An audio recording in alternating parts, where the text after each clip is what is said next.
Després de saber-se la condemna d'inhabilitació a l'expresident Artur Mas i a les conselleres Joana Ortega i Irene Rigau per la consulta del 9N, aquest dilluns es va fer una convocatòria d'urgència en suport als afectats i de rebuig a la judicialització de la política. La concentració la van convocar des del PDeCAT amb el suport també de l'Assemblea Nacional Catalana i Òmnium Cultural. Prop de 200 persones van participar a la concentració a la plaça de la Vila, a la qual hi van participar també l'alcalde de Vilafranca i membres del grup de Convergència i Unió o regidors d'Esquerra Republicana, entre d'altres. El president del Partit Demòcrata de Vilafranca, Martí Compte, es va adreçar als presents explicant que, tot i que ja s'esperava una condemna, el fet no deixa de ser important perquè es tracta d'un judici a la democràcia. I no per això també hem de dir que no li donen menys rellevància ni el fet que hagi sigut la sentència mínima, la condemna mínima, la fa menys important. Hem de tenir en compte que s'estava jutjant a 2.300.000 persones que vam anar a votar el 9N, s'estava jutjant el fet que Catalunya s'hagi pogut pronunciar sobre quin futur polític vol, i per tant això ho converteix en una sentència molt preocupant, històricament vergonyosa, i que per això venim aquí a denunciar-la.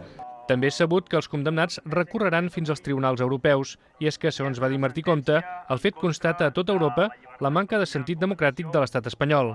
D'altra banda, el president comarcal d'Òmnium, Jordi Parellada, creu que la sentència suposa un punt d'inflexió. El problema no és que siguin 2 anys o sigui inhabilitació, que sigui una multa més gran o més petita, el problema és que s'ha jutjat la democràcia.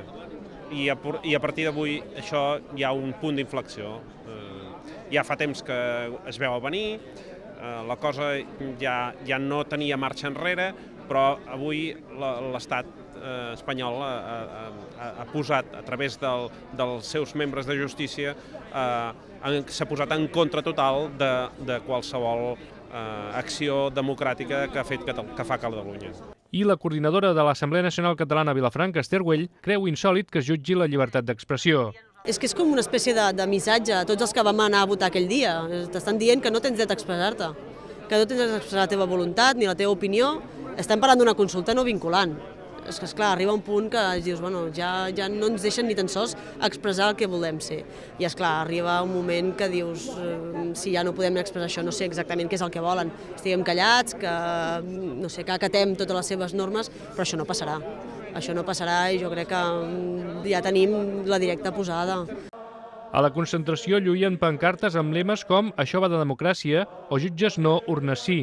L'acte es va cloure amb el cant dels segadors per part de tots els participants.